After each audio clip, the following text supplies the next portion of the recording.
Kumusta mga brad? It's me, Eric. Maan. Welcome back sa Pocket Sense PH kung saan gumagawa tayo ng mga honest reviews tungkol sa mga pabango. Sa video na to, mag-unbox tayo at saka mag-first impressions ng tatlong perfumes na pinadala ni Miss Joy. Thank you po, Ma'am Joyful Finds. Hindi familiar yung brand. Literal na bago sa paningin ko. Ano siya? Oud Al-Afzal. Oud Al Afzal. Afzal perfumes. So meron tayong tatlo dito, Aura on Ice, Cream Mist, And Midnight Snow. lahat sila extrait de parfum, 100 ml. Mhm. Hard box, pero umaalog yung bote. Yan yung ano niya eh. Pet peeve. Pet, Pet peeve. Pet peeve niya yung ganyan. Pet peeve ko yun. Unbox na natin. Taga lang. Gusto ko lang ipakita. Natutuwa kasi ako kapag nakasulat yung note breakdown. Ah, Yung meron hindi mo siyang na kailangan i-google.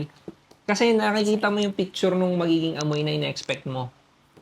Yun. Kung di ganun yung maging amoy, di ba Oo. parang hindi ganito yung notes. Bago Ako lang na? ba to? Hindi ko nga kilala to eh. Baka bago lang din siya. Nakakatuwa lang kasi nabibigyan tayo ng excitement kapag may bagong pabango. Yung bagong pabango na na-introduce. Tsaka at hindi pa rin natin kilala. Parang pag may mga bagong launches, di ba? Tingnan natin. Pakita natin kung paano. Feeling ko bubuksan siya kasi may hati dito eh. Parang Ito pintuan. yan. Ayun pala, bubuksan nga. Ay, may magnet. Ah, okay. Magneted siya. May magnet dito. Ang ganda din ng presentation, no? Ang tindi din ng mga Middle Eastern perfume sa presentation, eh. Hardbox siya. As in hard talaga. Yun lang ang pet peeve. Oo nga. Gumagalaw kasi yung Tapos may pet peeve pa-carpet sa niya. loob na itim. Velvety din. Aura on Ice, velvety. Gusto ko sana yung style na may ganito. Kaya lang, hindi siya nakalapat. So, yun lang. Punayin na natin, Aura on Ice. Kita, no? Kita naman. Medyo ano lang, parang nakita ko na yung mga bote na ganyan. Yung mga Paris Corner na bote, no? Ganyan. Pero yung brand, naalala mo ba? Nung nasa Dubai tayo kung... Hindi ko, parang hindi natin ata, sa dami kasi talaga. Oo, sabay pa tayo. Dalawa lang. Ang gara ng sprayer, no? Malaki. Oo. Sabog. Namay ko hanggang dito. Fresh. Sige, ikaw muna.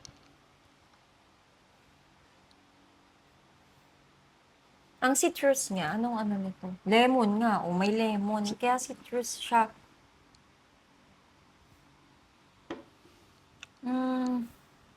Mas-citrus. Yun yung ano ko sa kanya. Very citrusy siya. Hindi familiar? Naamoy ko na yung amoy niya. Ganon yung dating niya. Imagination alternative to. Pupusta ako. Huh? Uy, amoy nga uli. Oo Pero nga. hindi siya Hindi katulad... directly na, yung maamoy mo hindi katulad nung Marwa and ano. Medyo nakakainis. Medyo nakakainis yung sprayer. Bakit? Para ako nag-shower. Para ako nag-shower ang kintabi, oh. Di ba ka naman ma-oil ka naman? Ano ba to, bidet? Oo nga. Pero mas citrus to dun kaya sa ibang naamoy ko. Malinis. May ibang sundot. Ganun. Oo, Parang may ginger. para siyang hindi agad na nakasulat naman din dito eh. Saan? Wala. Ay, may ginger. May ibang sundot yung opening niya, may ibang sundot ng spices. Pero after ilang seconds, sabihin May mo, ginger nga. imagination alternative nga siya. Oo nga. Pero matagal, hindi automatic ka sabihin mo na Nung unang healthy spray, alternative. kasi nung unang spray, kaya ang tagal ko yung namoy, di ba? Parang familiar na hindi. Kasi citrus yung nangingibabaw, tapos may sumundot na spices. Ayun, habang tumatagal. Saka parang bidet yung sprayer.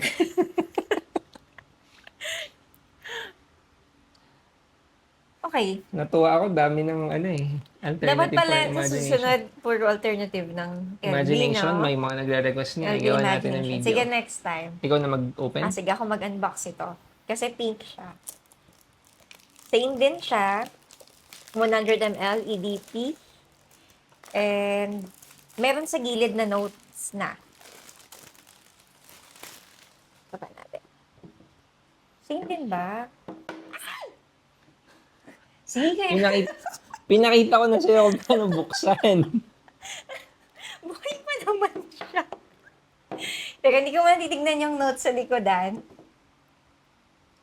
Ano ba yan? Kinabahan ako. Parang, Popost ko na siya agad. Huwag ka magdabog. cream mist. Okay. Sige, habang nagpo-post siya, spray natin. Tatlo yung Buo pa kanina ba? sa'yo. Buo pa ba yan? Buti na lang solid. Bianco Hindi nga, latte. Bianco latte. May Bianco Ma-coffee latte. ba yan? May Caramel, sugar, caramel. honey, tong kabe. O, diba? May milk ako. Yun nga, Bianco latte nga yung ginagaya niya. Directly or indirectly. Kasi possible naman na sinasabi nga, may twist.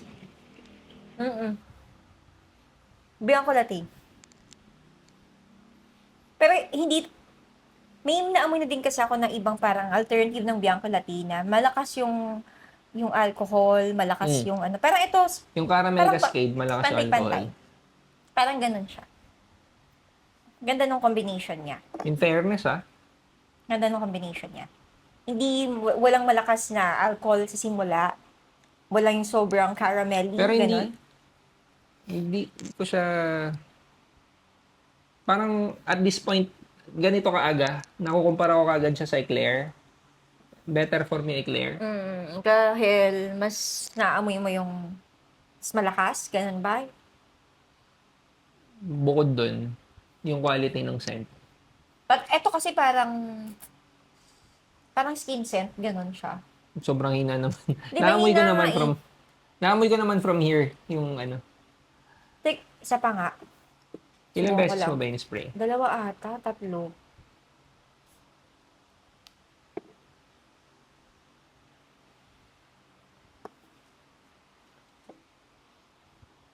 Nagkaroon ako ng mini heart attack dun kanina. Ikaw na lang mag-unbox dun sa susunod.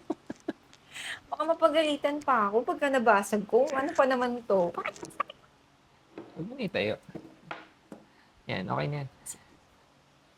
Siguro, kumpara sa ibang alternatives, hindi siya ganun ka-sweet. Ka-sweet, hindi siya ganun ka-sweet na tao. Kung maghahanap ako ng good thing sa kanya in comparison dun sa ibang alternative, yung Taskin Caramel Cascade kasi may amoy goma. Okay. Ito, wala eh. Pag-spray mo sa kanya, siguro yun yung magandang bagay dun sa... Hindi siya kasing intense. Oo, parang ano lang, maganda lang yung maamoy mo kaagad. Suabe. Sabi. Mabalikan ko to mamaya kasi may kukomment ako. Next, Okay, ikaw na. next na. Ikaw na, baka mabasag ko po. Huwag kang matakot. Oo, di ba? Pinakita ko na sa'yo kanina kasi kung paano i-unbox. Ikaw na. Next. Midnight Snow. Midnight Snow. Pero so far, so good, no? Yung dalawa. Pag ayaw mo yung masyadong malakas na caramel na amoy, okay din naman siya. Kaya pala sinabi mong skin scent kasi alternative ng Bianco Latte pero nandun siya sa lighter side. Pare-pareho sila ng itsura ng bote. Saka iba lang yung kulay. May note breakdown sa gilid. Napakita ko ba sa kanila yan? Parang kanina dun sa... Noong umpisa, no?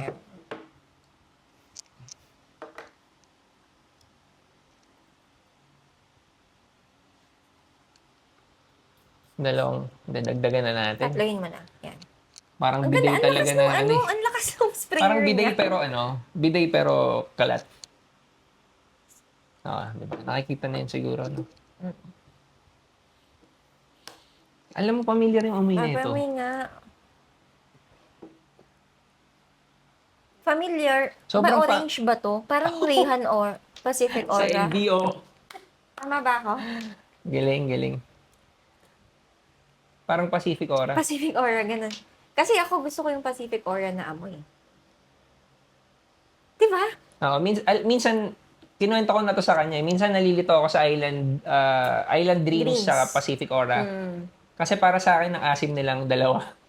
Pero mas maasim yung Island Dreams.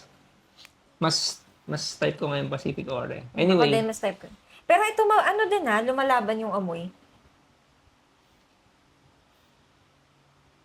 may resemblance din Oo. amoy nila, no? Meron ba yung Maison Aurore? Diba kaamoy din? Pero walang mint. Wala ba? Ano ba nakalagay sa ano? Orange yung orange niya. Orange. So, possible nga na mali tayo. Pero may resemblance doon. Oo. Yun ba? Pero sobrang familiar na nung scent niya eh. Pacific Aura. Sigurado akong LV alternative siya. Oo. Baka nagkakamali lang ako ng tinuturo ko na Mukha. kamoy. Ano ba yung ginagaya ng Pacific Aura? Meron Pacific Chill. Meron pa Ng- kasing iba eh. Yung puro fresh na LVs. Mhm. Anyway, Ganon. citrusy, fresh pang araw-araw. Nakumpara namin sa Pacific Aura. So, kung ano yung vibe ng Pacific Aura, medyo ganun din Medyo siya. ganon siya. Mas lemon orange lang siya. Mas Sa top citrus. notes niya, carrot, orange, grapefruit, lemon. Lemon. Okay din, no? Okay din.